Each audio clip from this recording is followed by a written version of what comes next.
And I think I just got wired. Yay. Okay, so first of all, thank you so much. And I think it's always a good idea. Thank your funders, make note. Yeah, so I do want to thank, first of all of you for being here, but also I really want to thank the Fulbright Commission in Colombia and also Tufts for a springboard grant. If you don't know about those, I strongly advise you find out. They're definitely worth knowing something about. So rivers meander, and so do projects, and so do anthropologists. And this particular ongoing project meanders from sexual violence and forced maternity, from wombs to wounded warscapes, and on to the human and more than human legacies of war. So it goes from legacies to all our kin in ecologies of justice in Colombia. So let's begin this particular meandering one afternoon in Bogota. So it was early 2019. I stood before a packed room in the recently installed gallery space Fragmentos in Bogota, as part of the 2016 peace accords between the Colombian government and the FARC, the guerrilla movement. The guerrillas had turned in some 37 tons of rifles, pistols, and grenade launchers. Some of those metals were melted down in the Colombian military's foundry, and some of it found its way to the artist Doris Salcedo. With the help of women survivors of conflict-related sexual violence, each woman wielding with a certain verver, a very heavy hammer, they pounded the metal into the thin sheets, the tiles beneath the visitors' feet. So this is where we were on that afternoon.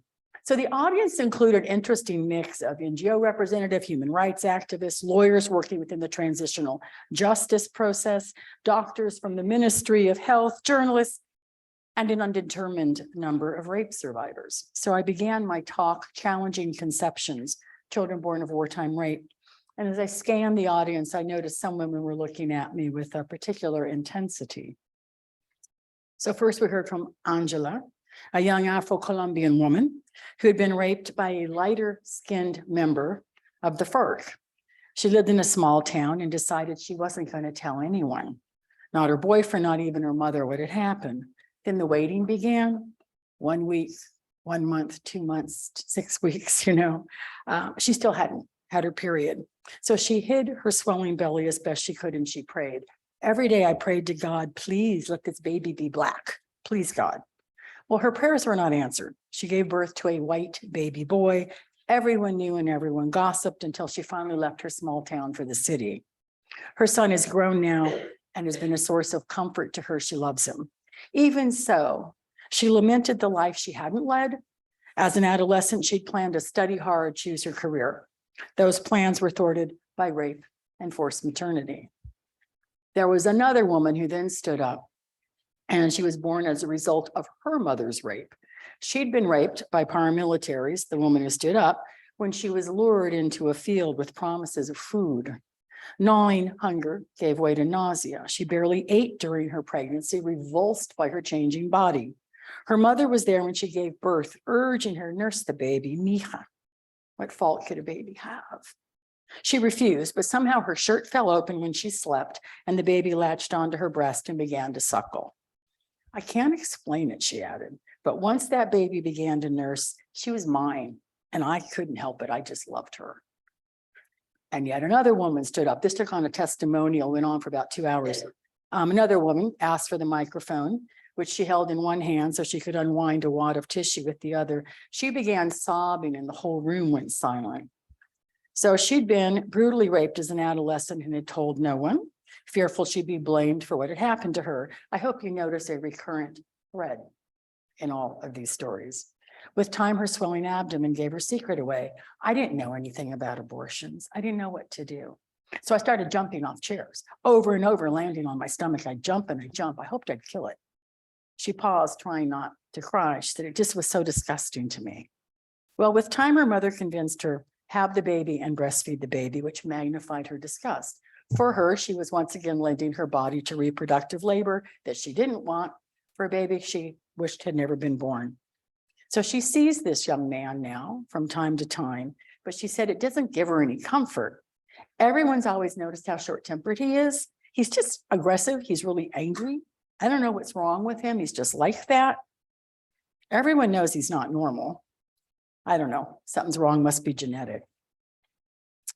So that afternoon, there were different women, diverse decisions. Some were chosen, most of them I'd say were imposed, and there were a diversity of outcomes. But there was one point that all those women agreed on. Abort the baby, birth the baby, raise the child, put the child up for adoption, love the child, hate the child.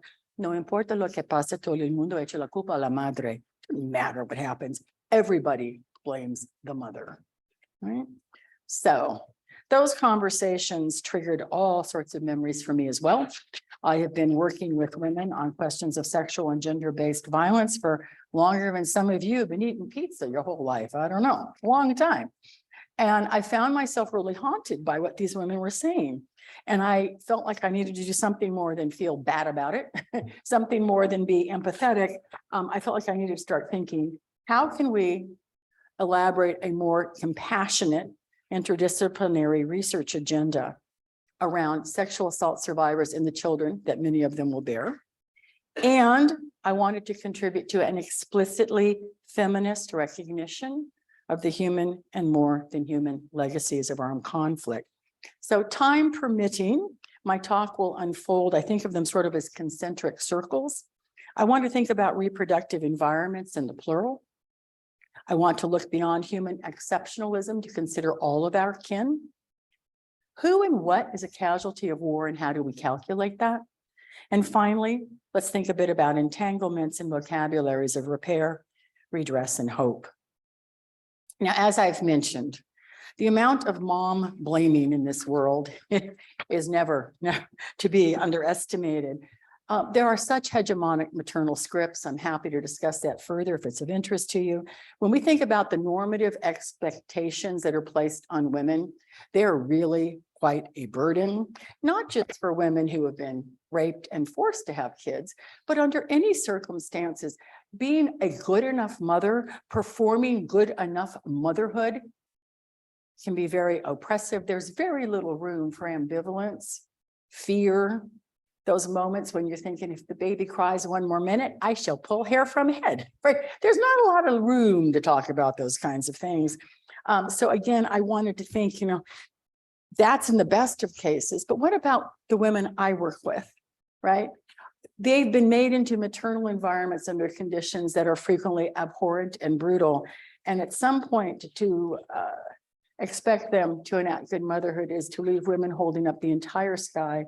I would also notice, for those of you who follow these things, men are absent in the literature, right? They hover as perpetrators, perhaps. But when we think about the reproductive subject, it is overwhelmingly the female body, the could be pregnant, is pregnant, was pregnant, potentially pregnant female body is the object of a tremendous amount of reproductive governance. It's a site of governance, right, and of control.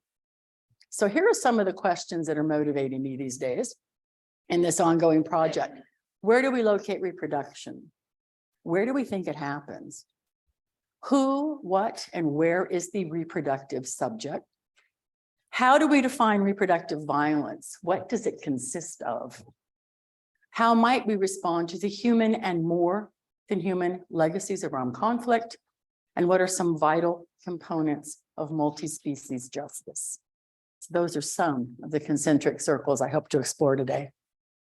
For those of you who know much about the UN, Security Council resolutions, the Women, Peace, and Security agenda that drives billions of dollars of funding in the world, it focuses very much on the role that women and girls should play in peace building. It falls into a lot of essentialized binaries. There's women, girls, men, and boys. There's a broader gender spectrum, and some of us probably occupy right here in this room. That doesn't enter into it. And because of the outsized role of the United States in dictating what you can and cannot say about sexual and reproductive rights, I call them the forced birth extremists. They exercise a lot of power in the world. You cannot get language around reproductive rights into these security resolutions. So part of what I want us to think about when you mainstream gender, which is public policy talk, you mainstream something, you probably cut off some of the more radical, potentially transformative aspects of it to make it palatable to very powerful actors in the world, such as the United States, right? So it's a problem. So where do we think reproduction occurs, right? These are some of the places, don't you think? Our bodies are historical processes, they're historical sites. And I found this to be so compelling. My neighborhood is killing me. And look at some of the images here, right? The toxins all around, fumes that are spewing forth, right? To think then in a much more amply, I'm thinking in Spanish, sense of distributed reproduction. What is the environment under consideration?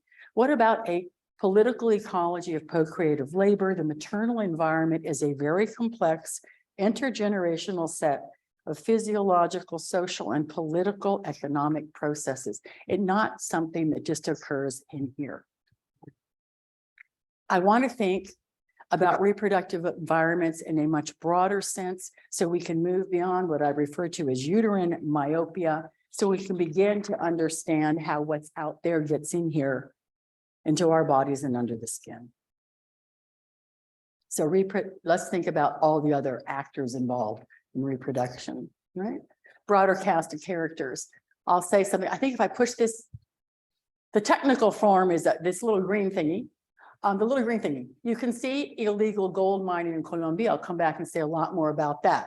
You can see the fumes, deforestation, right? And what that does to rivers and other forms of life. Sperm, I put them in there because men are so absent in all of this. You would assume these are a bunch of immaculate conceptions. It's really quite extraordinary in the literature. And this, racism is a pathogen in its own right. I can say a lot more about that. I can direct you to some of the literature I find really compelling about the fact that racism is a pathogen we need to be trying to figure out how do we measure racism, not just race, right? And toxic chemicals. And so these are some of the ways in which reproductive violence occurs in that broader world. Now I want to go here. Perfect. I have to put a plug. This is one of my favorite terms, my current favorite terms in the world. It's settler epiphanies. And if you know Kim Tallbear, it's one of those terms you say, thank you, I wish I'd thought of that. And it's the trope of discovery. Oh my God, guess what we just found out? Did you know that bodies are porous and what's out there gets in? And of course, her point is, oh my God, ask an Indigenous person. They've been telling us this for 500 years. So the whole trope of discovery, when that which has been erased, Indigenous epistemologies are somehow found in a scientific realm and made to matter in ways that they didn't before. So that a lot of the terms we use these days sound very, very compatible with Indigenous epistemologies about the porosity of our bodies. So this is one of the statements that I absolutely love. Do some of you remember Standing Rock and the protests and just the powerful images? And this statement was issued by one of the tribal chiefs, and it just pierced me. Now, this part we're probably more familiar with. Mother Earth is sacred. For any of us who work, I work with Quechua speakers. I work in parts of the world where it's Pachamama. I mean, it is understood that Mother Earth is sacred. But I love this part down here. I've been told and taught that it's our responsibility to stand for our relatives, the ones that crawl, the ones that fly, the ones that burrow, the ones that swim, the ones that flower, relatives that cannot speak for themselves. Who will speak for them? How we reckon kin seems to me to be one of the powerful things for us to be considering here. Most of us are probably the products of a certain enlightenment way of thinking about humans as the apex of creation, divine or otherwise. That's part of why I think we're in the problems we are these days. Human exceptionalism, as though somehow we are over and beyond the rest of the species and more than human beings with whom we share the world. I don't like human and non-human because it's always one of those binaries that re-inscribes a certain value structure. So the more than human. I mean, what if we reconfigure kin? Have you been looking at all the fascinating work on tree science and how trees communicate with one another, how nurture one another? It's fascinating stuff. And if you haven't read the Overstory, I strongly recommend it. Birds, fish, those that fly, those that crawl. I love that statement. And I also, if I could just put a quick little plug, it's one of the other things I'm so interested in, is what we also consider to be inanimate objects, right? And there was a point in time where everyone was selling worry rocks. Do you remember these? They were smooth rocks that you were supposed to put in your hand. And when you stroke them, they calm you down. Well, if they're so inanimate, why do they do that for us? Right? When you go home, is there a certain plant you look at? or a certain something in your house that just gives you pleasure and draws and elicits calm in you, then it seems to me that they're acting and have some kind of agency that we tend not to pay too much attention to. Now, this is one of those pieces, the first time I read it, I was just floored. Have you read Christopher Stone's work on Should Trees Have Legal Standing? Some of you might have. And I thought, 1972, where was I? Why had I never seen this? It's amazing. It's a piece, and when he wrote it, people laughed him off the stage. Should trees have rights? This guy has gone totally off the deep end. But I want us to just look at some of the language of it, because of course his argument is that yes, indeed they should, and many other life forms. It is this note of the unthinkable I wish to dwell upon for a moment. Throughout legal history, each successive extension of rights to some new entity has been theretofore a bit unthinkable. We're inclined to suppose the rightlessness of rightless things to be a decree of nature, not a legal convention acting in support of some status quo. As we turn to rights of nature, which are kind of pushing some of the rights rhetoric these days, and that was unthinkable at a point in time, I want us to just look around the room, lest this all sound too far-fetched. There are those of us in this room who at one point in time were not considered fully human. Women, we couldn't vote. For God's sake, still have their period and start a nuclear war. Think about the kinds of biologizing arguments that were used. Think about all the African-American friends and loved ones in your life. At one point in time, they were property, they weren't human. The category of the human has been in flux and it's still up for grabs, right? It hasn't been nearly as fixed as we think. So my point here, the extension of rights to some entity has been, it's always been it seems to me, in response to people organizing and demanding them, to social movements who insist on recognizing right life and value in others. So that's a bit of the setup for my current obsession, which is environmental humanities. Colombia is a long-term obsession, right? So Colombia is an interesting place for about 5,000 reasons at least. But one of them is it's the first country in the world that within a transitional justice process, right, has decided that nature itself is a victim of the armed conflict, and as such is due reparations, restoration, etc. This is part of a new wave. Rights of nature have been hovering. We saw that piece from 1972. But when we start to really look at this absolute, I hate to use the term explosion, but I will, of rights of nature, of rivers, of mountains, of the Amazon, etc., a lot of it dates to right about 2016. And Colombia was unprecedented at that time in the country in implementing this, the Rio Atrato, the river that I've been traveling on for a long time, and most recently throughout fall semester on the Fulbright. So the Atrato River with T622 established that it is a legal entity and as such subject to the rights that implicate its protection, conservation, maintenance, and in this specific case, restoration. So this is extremely important, a river having rights. And we see this now, you can look at New Zealand, Australia, you can look at other countries. This has really been taking off. So what are the rights of nature? Some of you probably know, but I never assume that people do. According to the rights of nature and ecosystems entitled to legal personhood status and as such has the right to defend itself in a court of law against harms. I won't read all of that, you can read it there. But the point being, right, that rights of nature extend, right, some kind of personhood is generally the language, but legal standing to different natural beings. Rivers have been a big focus, but there's also others, mountains, parts of the Amazon, etc. Now, Sally Mary was one of my favorite people, a towering figure in legal anthropology, an amazing woman. And she always talked about vernacularization. So she was looking very specifically at human rights. And she was interested in the ways in which global doctrine or discourses or a universal declaration of human rights, how did that get appropriated locally, right? How is it that in specific places and time, people picked these up and reworked them so that they are more resonant? So this is way down at my navel. I'll put it back up here. Hopefully my navel was behaving well. So this is part of what she looked at then was how human rights, how do we work them around and how to resonate with our notions of justice? I'm interested in how we vernacularize the rights of nature, right? They take many different forms. The mode of representation and of the granting and conferring of rights is variable. I'm interested in one particular case, and that's Colombia. What does this look like on the ground? We can declare that the Atrato is a legal entity. What does that mean? What do we do with that? We are in the midst of, as I say, a rights revolution on the rights of nature. Where do we go with it and what can we do?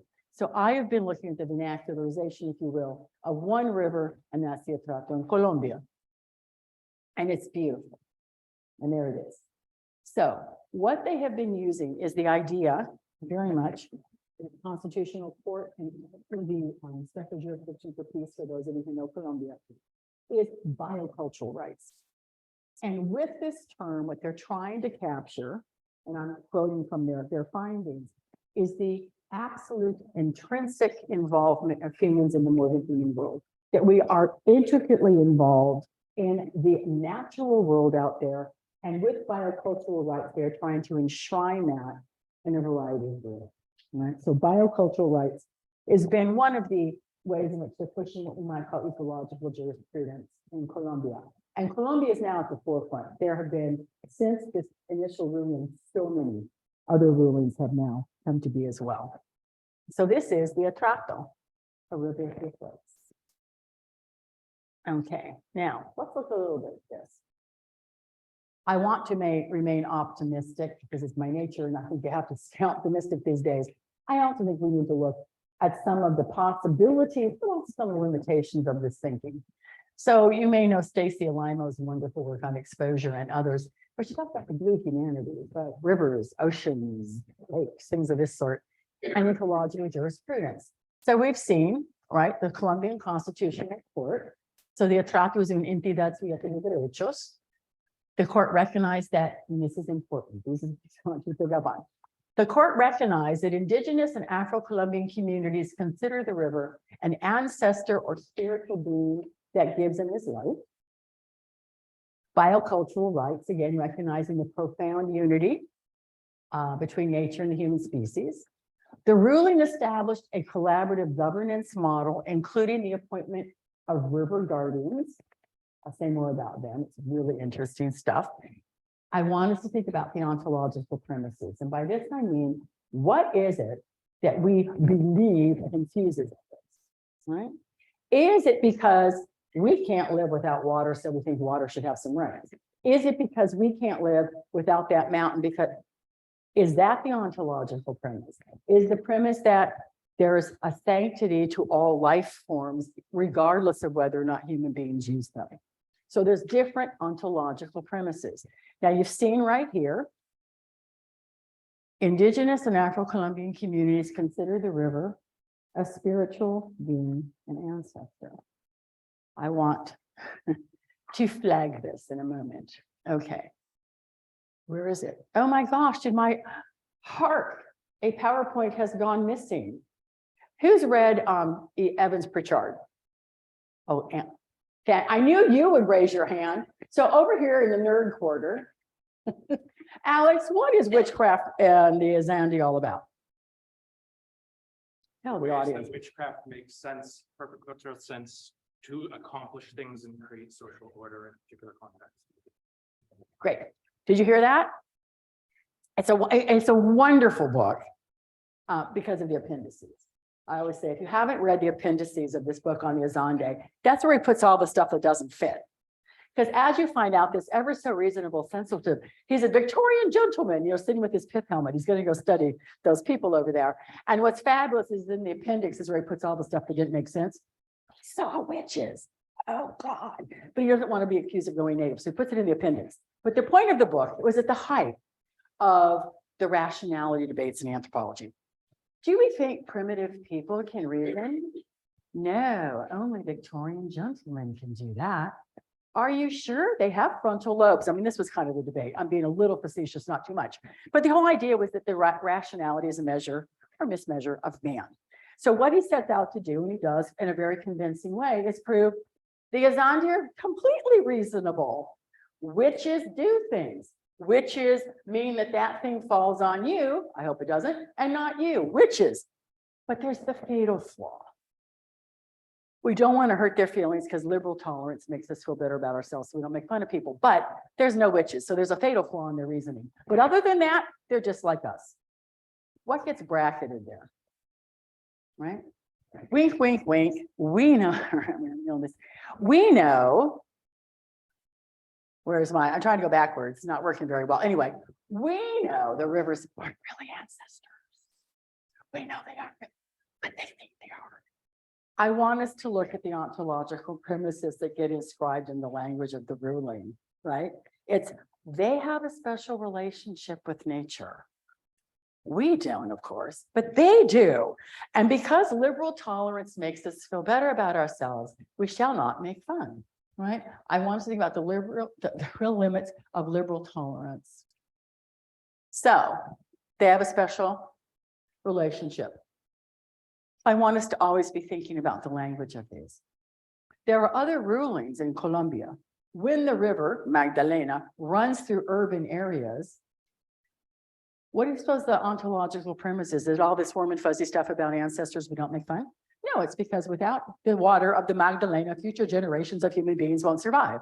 So even within a country, you get really different arguments about why we're going to have rights of nature, depending not upon the nature itself, but upon the humans who will be partaking of it. My point is, as long as we believe we don't have a special relationship with nature, but they, whoever they are, do, then who bears the burden for saving the planet?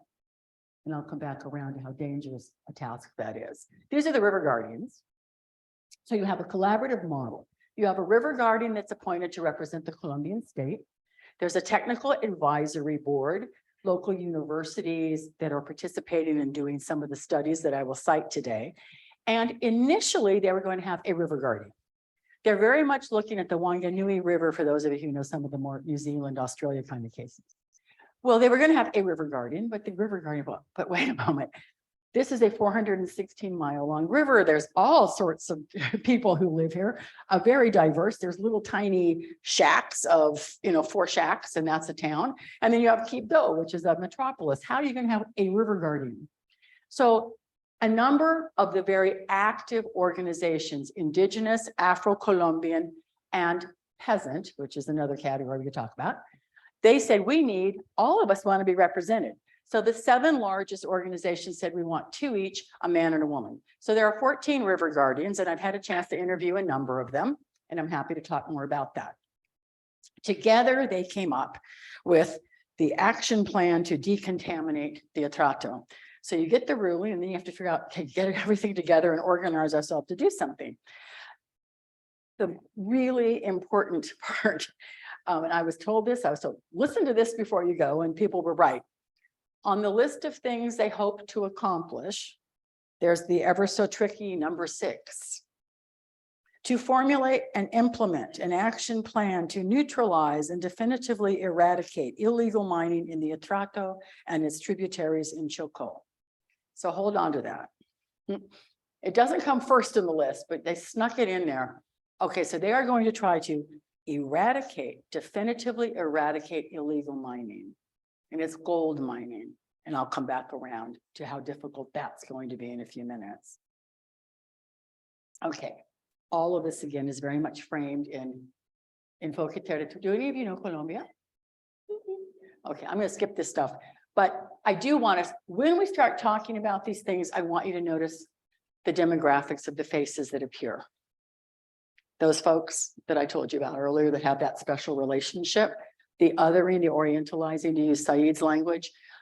Everything in Colombia, it's a fascinating place. Everything that is not Bogota is un territorio. Right? So as soon as you leave the capital city, it's very Bogota-centric, then it's all territories. It's fascinating in terms of the geography and the imaginary differences that it invades. Okay. Oh, there it is, came in the wrong pot. Okay, now, I showed you a little bit the faces, and it matters. Why is it so dangerous to be a human rights defender? I'll come back around to that in a moment.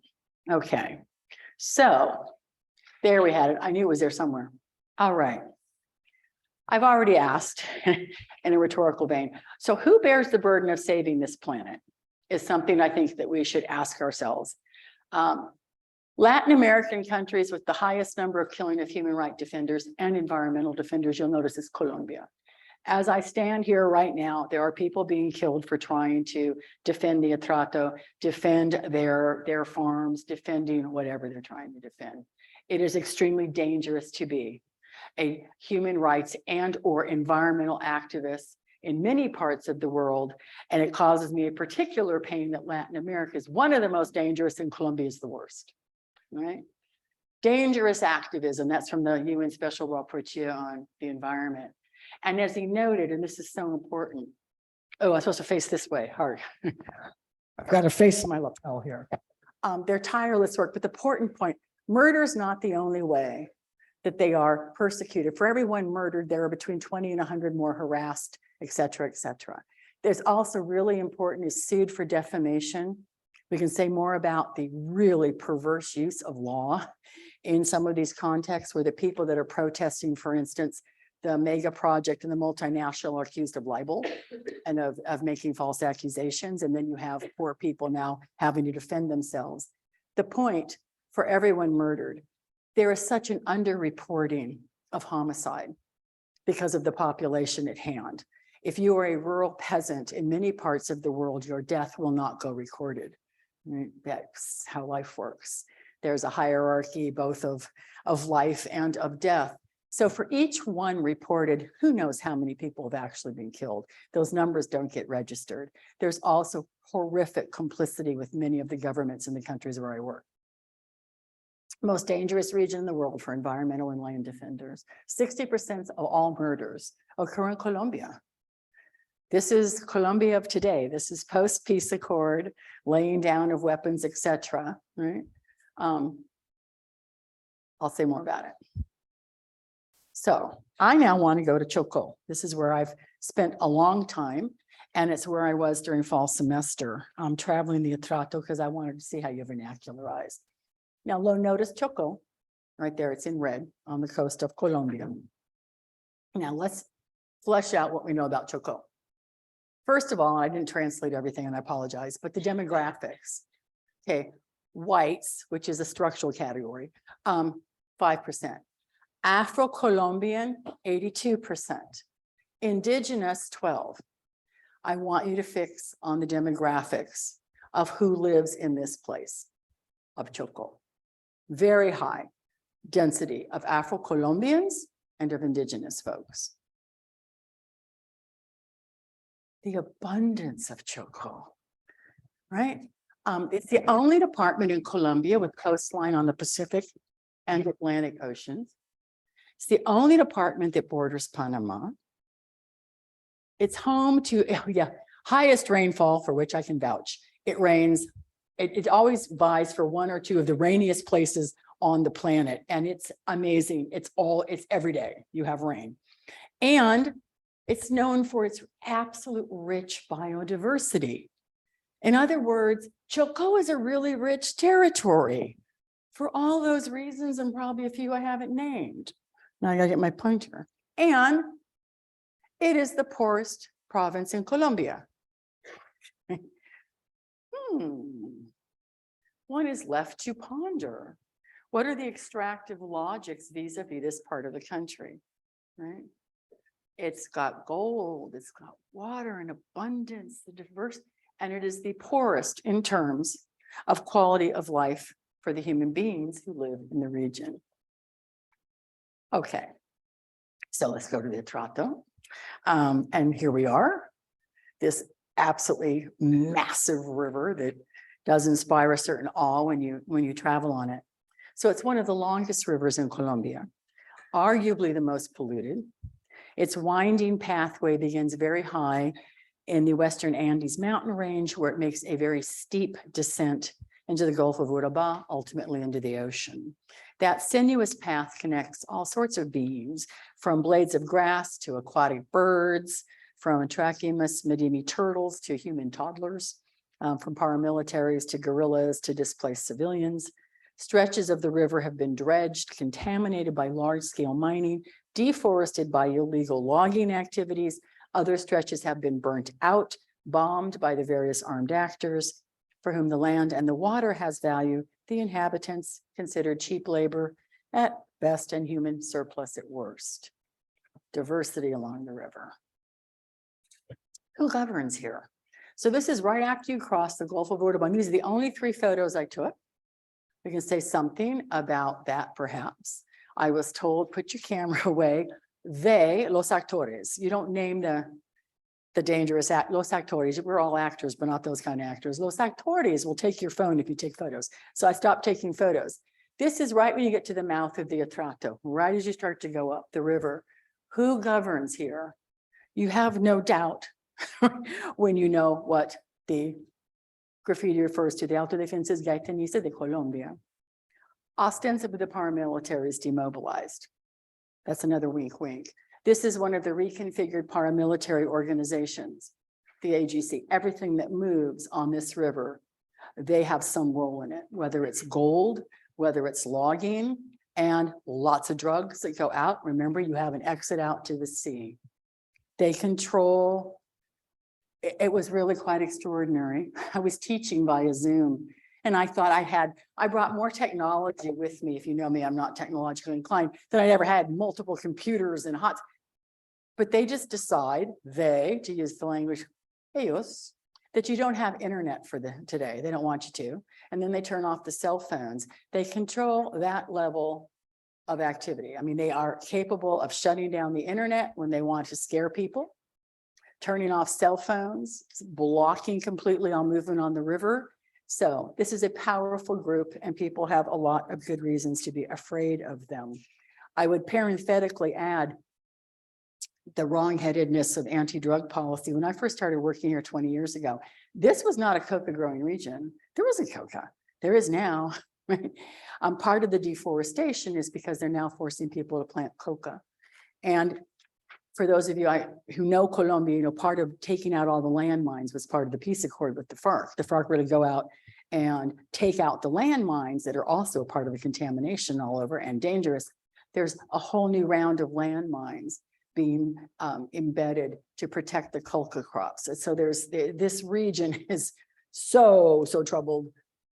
So Atrato, you can always tell when you're getting near a human settlement by this. There is just garbage everywhere, right?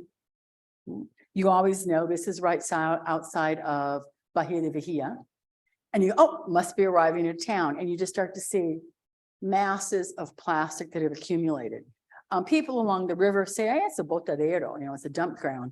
And it's also, on a more sobering note, they also refer to it as a cemetery because so many bodies have been dumped there by various armed actors. This has been a region so hard hit by violence. So botadero on one hand and cementerio on another. This is Rio Sucio, where I've spent a fair amount of time. I want you to look at the language of crisis. I think it has a temporal fix. I mean, when does it stop being a crisis? I'm not sure what the period of crisis is. 12 years seems like a long one. This is a place that floods.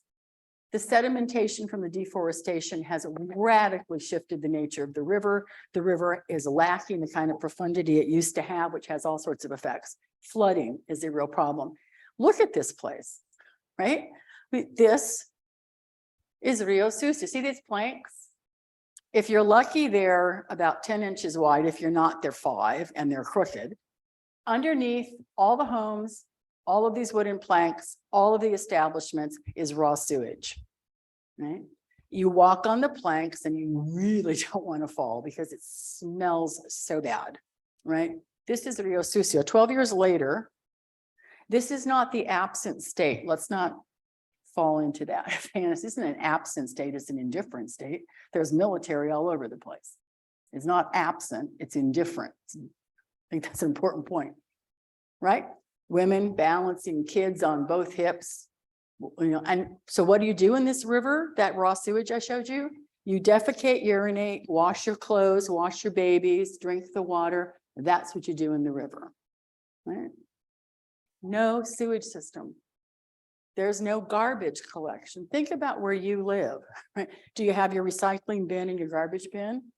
And they come by every Thursday around my neighborhood. Get rid of that idea. There is no garbage collection. There's no potable water, and there's plastic everywhere. And you feel guilty when you're adding to it, but there's no potable water. You have to buy bottled water if you can afford it to drink, because otherwise you get so sick. Now, this is further up the same river, a place called Quibdó. It is the capital, right, of Chocó. It is also the site of the greatest concentration of the illegal mining. And I love, in Spanish, these things, they're called dragones. And it's just like the dredges, right? Dragon, like mythical fire-breathing monsters. It is where you have a total saturation of illegal mining. Remember that Order 7 I mentioned to you? To eradicate definitively all illegal mining. Good luck. If this is not my photo, as I said, I stopped taking photos. Slightly further up, there's a landmass in the middle of the river. What time is it? My cell phone isn't working. Oh God, okay, I gotta stop. I'm gonna stop right now. My point, I asked everybody who owns these mines. Nobody knows. Nobody could tell me the name of a single human or company that owns these mines. They're everywhere, you can see them. Every time the military comes through with the idea that they're gonna get rid of them all, they all disappear. Like, how did they know the army was coming today? And then they all come back the next week. Okay, I don't have time. Third most contaminated mercury poisoning country in the world. There's mercury everywhere. This is, okay, I'm gonna go to the very end here. There's all these different, why we need an explicitly feminist and intersectional environmental agenda. You've seen, intersectionality, Kimberly Crenshaw, right? To think about the saturation points of identities that confer privilege to some and hardship to others. You've seen the racial and ethnic demographics, who bathes the kid, who washes the clothes, who gives women. Okay, I'm going to end here with this. Ecological danger, but also grief. I'm really moved by Ashley Consolo's work. She works with First Nation people in Colombia, in Canada. And it's such a powerful term, but all of us, who's read Slow Violence, who's underlined every other line, it would be me again. Yeah, over here. We're still in the nerd corner. Slow Violence is an extraordinary book by Rob Nixon. It's really one of the foundational texts of environmental humanities, and it is brilliant. He talks about slow violence. It's slow for some people. Ecological devastation, the climate crisis isn't slow for everybody. We used to go swimming in the Rio Sucio, and you could see all the way, the Rio Atrato, all the way to the bottom. If I put my hand in, I can't see my hand if I put my hand in up to my elbow. That's in 20 years. That's people experiencing this in real time. We have yet, as we live in the age of the sixth extinction, Elizabeth Colbert's work, to figure out what do rituals of mourning and grief look like for people for whom all of this is happening in real time, right? Trees that they don't have anymore, birds that don't fly anymore, fish that you used to, and it's ecological grief and a real sense of the tremendous loss that is felt in real time of so many people in the world. I'll stop there. So we have time for questions. I'm done.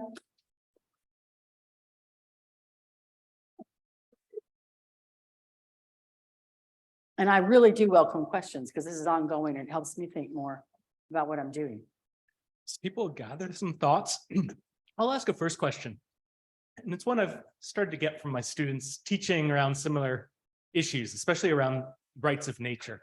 And I want to go back to the point on liberal tolerance a bit and ask, what, if anything, do you think the move towards assigning rights of nature, non-human personhood or so forth might do to intervene or support the forms of liberal capitalist non-human personhood that surround us every day, like the fact that corporations are legally persons, right? Or that in everyday parlance, we talk about markets as if they are active things that do something rather than human constructs. So on the one hand, in liberal capitalism, we are constantly assigning personhood in legal reality or in just everyday practice and speech to human constructs. Whereas here we see a move to assign perhaps personhood or rights to actually they're non-human things. And I was just wondering if you see at all perhaps an opportunity for tension here. Well, first of all, yes, I have to admit, and I'm embarrassed, I also had a romanticized view of the river guardians. I thought, oh, I'm going to go hang out with river guardians. Doesn't it sound lovely? It sounds like a good thing. They didn't exist until the court ruling. It's not a model that has any kind of historical resonance in the area it was imported. So there's a lot of that going on. Am I a total pessimist, and what do I think this leads us to? On one hand, I would say if corporations get to have rights, why not try this?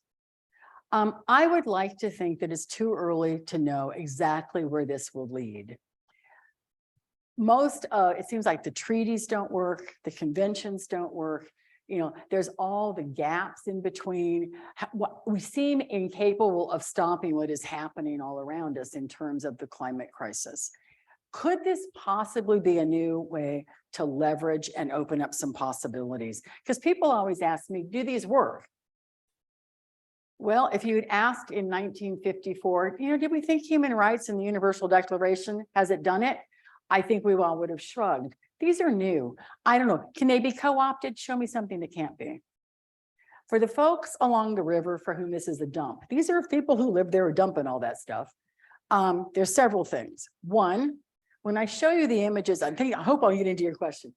When I show you the images of life on this river, I do not think people want to give this message to Indigenous and Afro-Colombians, but now the river's got all these rights and look at how you live, right? Not so sacred human life, I guess. There is something problematic about that, extending rights to entities when the humans living around it live in such deplorable conditions. What message do we send? But at the same time, you need to implement this and save the planet because the rest of us are worried. It's a conundrum.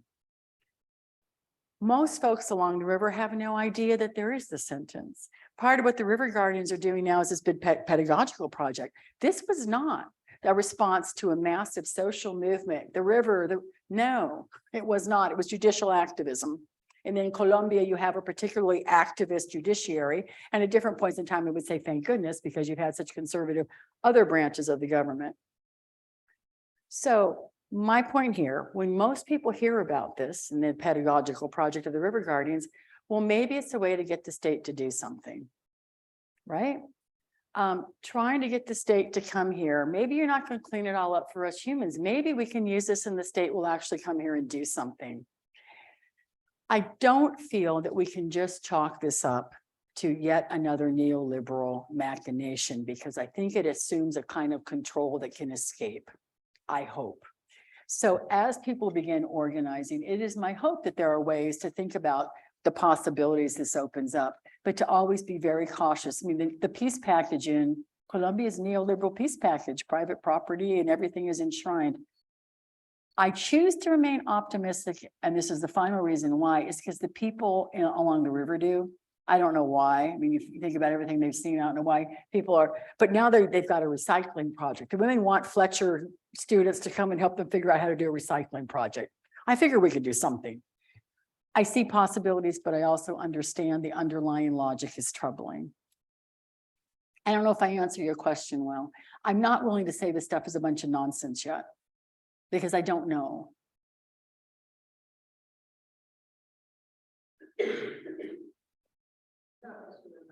Oh, sure.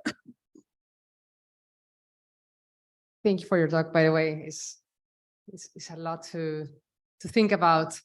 So this question is from Courtney Foster, who I believe is a student in the MAL program in Fletcher. The question is, can you describe the networks of resistance you encounter in this work?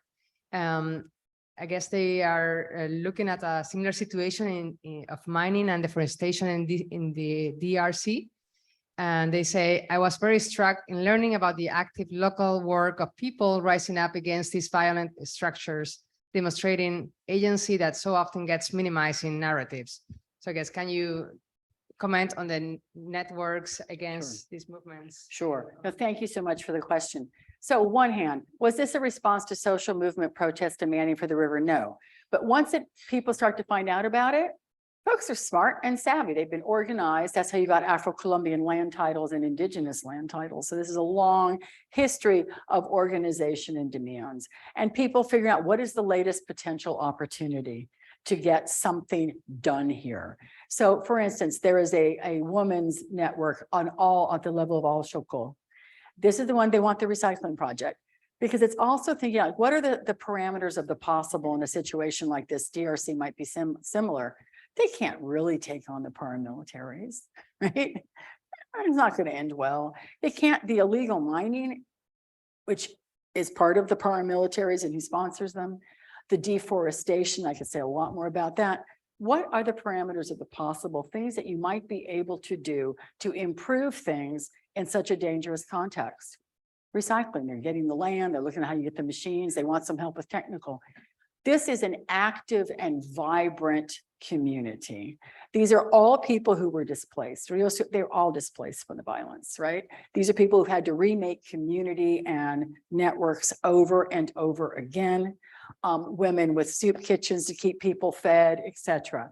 So my point is, yes, absolutely. You have all sorts of activist movements. One of the reasons you don't have a river guardian is because those movements said, hey, there might be some resources. We might be able to get something done. You've got 14 guardians up and down the entire river. So yes, I mean, the only reason, people say, my God, 60 some odd years of war in an area. How is there anybody left? Well, figure out how they've done it, right?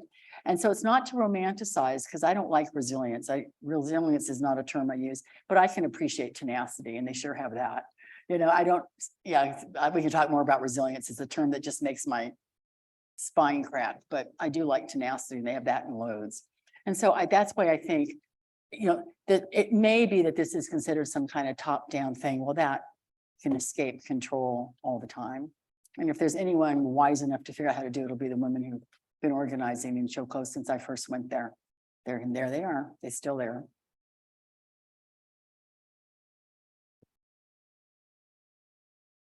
I'm going to have trouble formulating my question, but I really enjoyed your talk. So in my experience in tropical America, Costa Rica in particular, remote places are hard to get to, and therefore the government doesn't really spend much time on those places. And yet they're often the most culturally and biodiversity rich. And so usually it's very local communities that are actually involved in doing things. And so it feels like we have very different models of what can make improvement depending upon where you are in the country. So if it's a place where tourists go, that's one model. If it's a place that has the kind of richness that you talked about, it's going to be a very different model. And my sense is that from Costa Rica, if it's off the map, why go there? I'm going to get paid anyway if you're a government official. So just let it be. And so I'm just wondering to what extent you see really different models in different parts. And the Chocó would seem to me to really capture a place where the government really doesn't pay attention. And I think indifference is the way you put it, right? And yet it's not really indifferent, as you say, because it's paramilitary, which is quasi-government, right? But anyway, so I'm not formulating it completely, but it feels like different places, different solutions. I like meandering projects and meandering questions, so we're on the same table here. Ideas of remote places. Anna Singh's work on this is so powerful about, marginality in an out of the way place. I love some of her work. Remoteness. There are boats up and down the river all the time. Sometimes they're not allowed to move for the paramilitaries, as I mentioned, but there's movement up and down all the time. The other thing, I started also thinking about local actors. So the river guardians, the folks who belong to the Afro-Colombian network, and someone said, they're not local actors. They are the most plugged in group around. Most of them have been studying remote. A lot of them have legal training, pros and cons. I'm not trying to weigh in on that one, but they don't see themselves as local actors. They are plugged into a network. They see themselves as movers and shakers, to put it, sort of colloquially.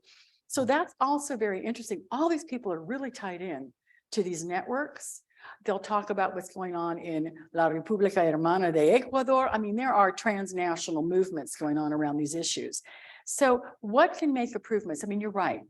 For the state, how do all those mining companies operate that way if the state has not somehow decided that that's just, nobody sees anything? Even when it's happening right in front of the military base, no one seems to notice that there are these big dredges everywhere. So the state complicity is one of the huge problems. I'm not thinking the state has necessarily turned its back on this region.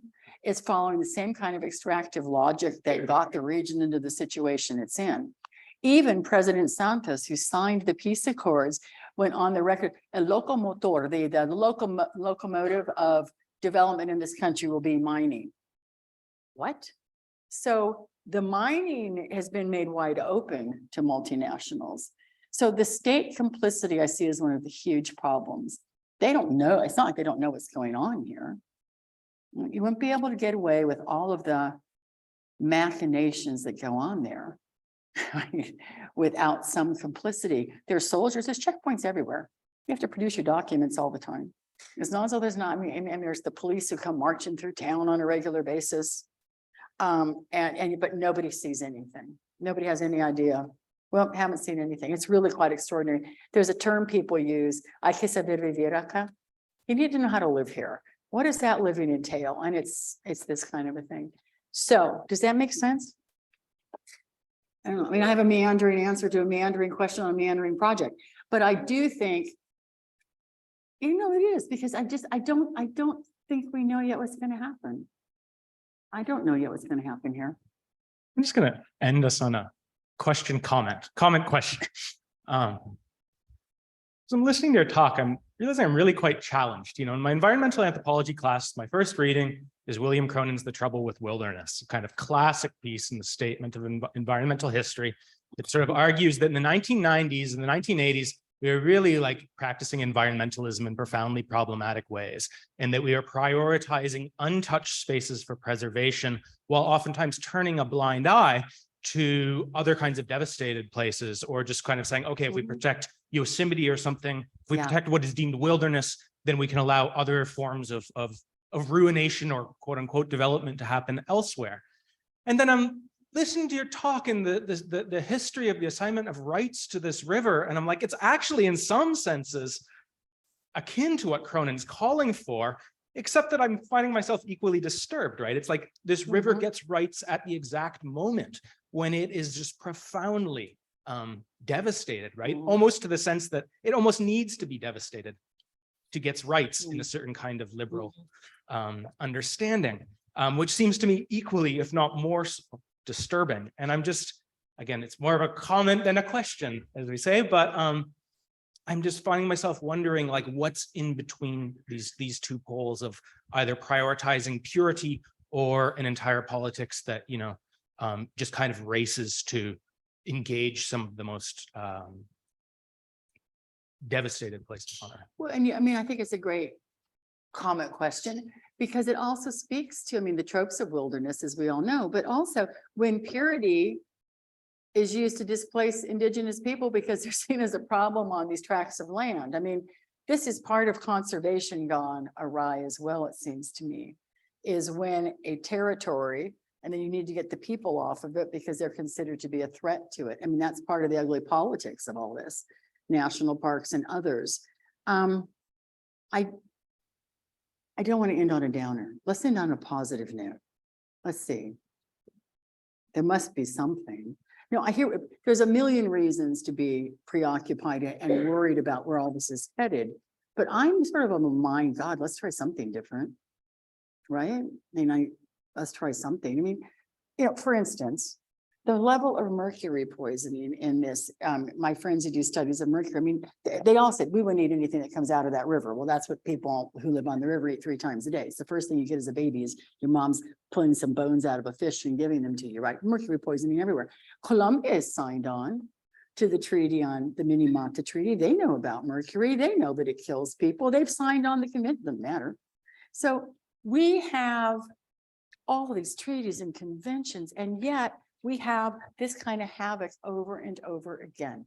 So what might be something new to try, right? The gaps are so profound. Thank you.